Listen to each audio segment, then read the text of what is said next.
Formula E is coming. It's on its way. It's encroaching on F1's territory day by day by day. But I can't bring myself to watch it. I make that sound very dramatic. Don't get me wrong. I love motorsport. There's nothing more I dreamed of when I was a little boy, and still to this day, of being a race car driver. Right? It never happened because my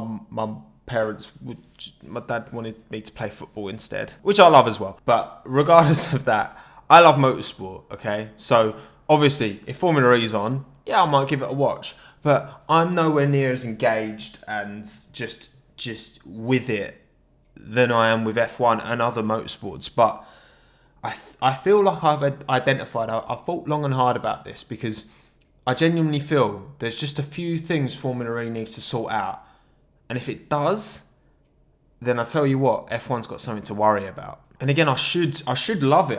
I'm really into like electric car technology in terms of modern cars. I think what Tesla's doing is insane. Like I know this is where it's going. I think to resist it is just futile. It's just silly. Because ultimately electric will be involved in all motorsport going forward. And I think there's a lot going for Formula E. It's become a real alternative to F1. I think Nick de Vries going there after he won his F2 title was a real statement of intent. Where else, if you win F2, you go to F1, that's just the kind of done thing. So for him to go to Formula E was a big statement of intent. And then you've got all the ex-F1 boys as well, Van Dorn, Hartley, Verline, Massa, Buemi. There's less paid drivers there because they haven't got the big media brouhaha around it. They haven't got the massive sponsorship yet, which of course that's inevitably going to come as the sport gets bigger.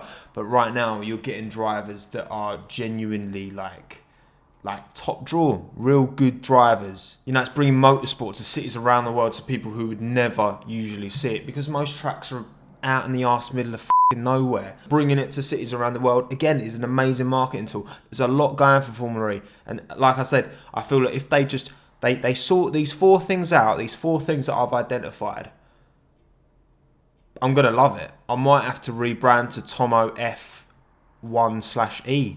We'll see. So first and foremost is the noise. Now, I don't fundamentally hate the sound of electric cars. I think the Taycan S, the Porsche, sounds really cool. I think there's a lot of cool sounding electric cars out there. But up to this point, the sound of the Formula E cars, it's just...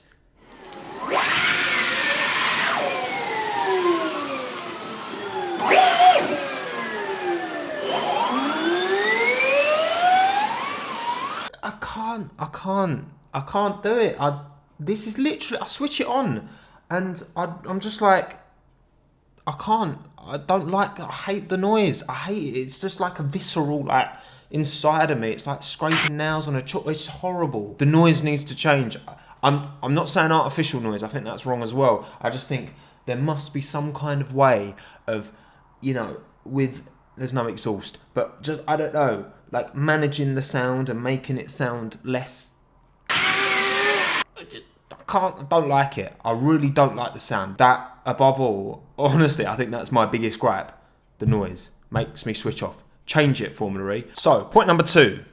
The tracks are just way too narrow. Now, I understand street circuits, you're very much limited, you're very constrained. But it's not indicative to good quality racing. It's just not. Every track is a Monaco car park at times. It's really annoying. It's frustrating. I do have a solution because for all these problems, I'm not just bringing you problems. No, I am not Mr. ABB Formula E or Miss. It's 2020, of course. No, I do have a solution to this problem. Now, Formula E cars are massive. They're pretty much the same size as F1 cars. Like current F1 cars are pretty much the same size as Formula E cars. They're like 2 meters wide, right? Do they need to be that big? Because bear in mind, Formula E, all of the tracks are street circuits, okay? So all of them are limited in terms of width. So why are the cars so big? I don't know. Maybe there's a reason. Maybe it's because of the battery technology, but then make a smaller car is going to be lighter, so you would need less battery. I don't know. And obviously safety, like you need a certain amount of metal around you. I get that. I just feel that the cars they're just too wide, particularly too wide. I feel like I don't need to be that wide. You know, as some twat like me sitting watching at home, watching it on the telly, you don't get a sense of the scale and size of the cars anyway. I've always been surprised, like when I went to Silverstone last year, seeing the cars in the flesh, like that they had laid out. Like I was surprised by how big they are because again, they look like little, you know, micro machines on the telly. You can have that one for free, Formula E. You're welcome. Point number 3 is the fan boosts. Now, obviously, this is a gripe that a lot of people have in Formula E, the fact that it's essentially a popularity contest for who gets an extra so many horsepower. I think the boost zones themselves, I think that's a good idea, you know, because then it adds more kind of strategy to the driver. Like, it's essentially like in Mario Kart when you get a mushroom and you hold it and you maybe go offline to get it and then you hold it and you think, oh, should I use it now? And you might just about get, you know what I mean? Like it adds a bit more strategy, which I don't have an issue with at all. I think the fan boost itself is just like a popularity contest essentially, which I don't feel is necessary. I think that the boost zones are a good idea. I get it. Obviously, they want to get more people involved and engrossed. But again, if you've got to, I feel that if Formula E is really going to smash it, they've really got to get the core motorsport fans, people like me, people who are going to be watching this video, people who are actually into their motorsport,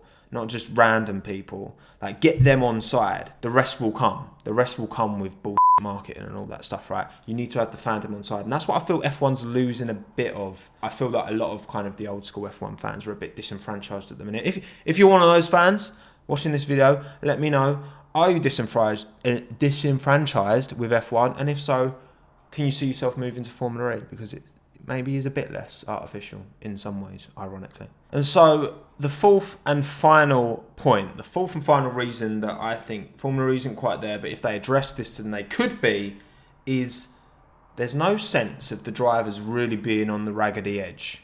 You know what I mean? Like World Rally is a prime example.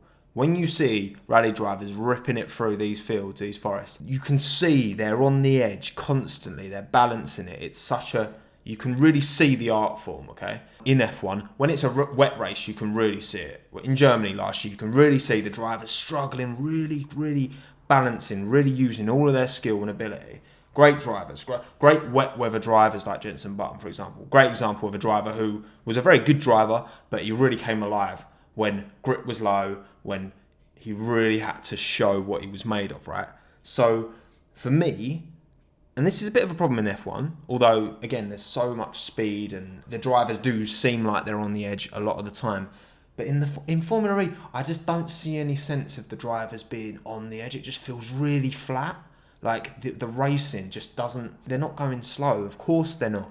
But I just think relative to what, you know, we see in, you know, this is a formula series at the end of the day. What we see in other formulas where drivers do feel like they're really on the raggedy edge, there's just no sense of that. I want to see drivers get, you know, sticking the tail out a bit, losing traction, losing more grip, like really kind of balancing the throttle. And again, I'm sure, of course they're doing that. Of course they're professional racing drivers getting everything out of these cars, but it just doesn't look externally. It looks way too like stable and flat. Obviously, battery technology should hopefully mean that they're able to get more and more power out of these cars going forward.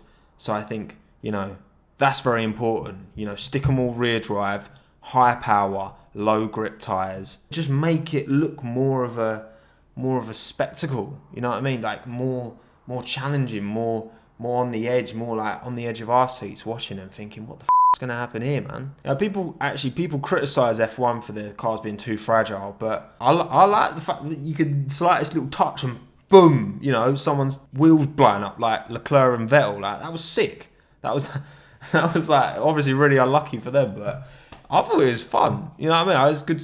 It's the spectator point of view. It's really like enjoyable, and I think like Formula E really needs to kind of try and harness that a bit more because yeah, it's all just a bit too safe. You know, it's like everyone's driving around with like you know moan about YouTube boxing where Logan and KSI wearing the big head guards and everyone like it feels like Formula E is like boxing with head guards. I know motorsport's dangerous, of course it is. Drivers die and it's horrible. Like no one wants to see that, but that is part of the thrill. That's part of the thrill of the sport. That's part of the thrill the drivers get out of it. That's part of the thrill we as the watching audience members get out of it as well. All you need to do, make the cars a bit smaller, bigger power output, rear drive, less grip, and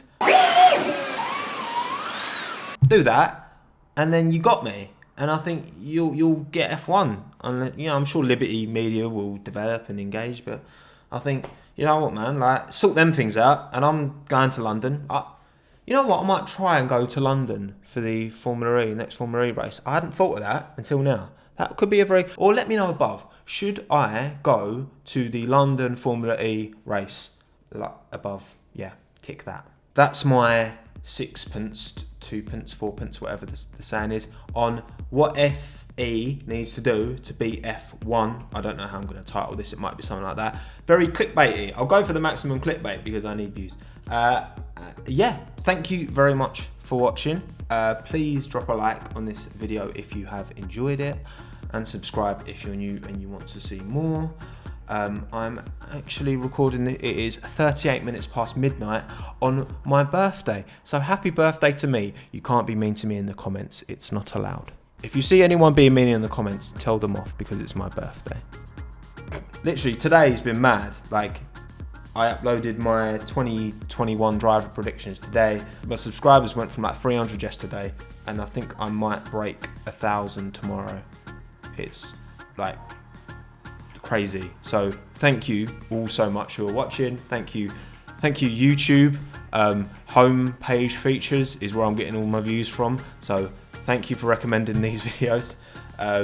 And yes, I've been Tommo. This is the Tommo F1 YouTube channel. Thank you very much again for watching. Have a good one. Ta-da.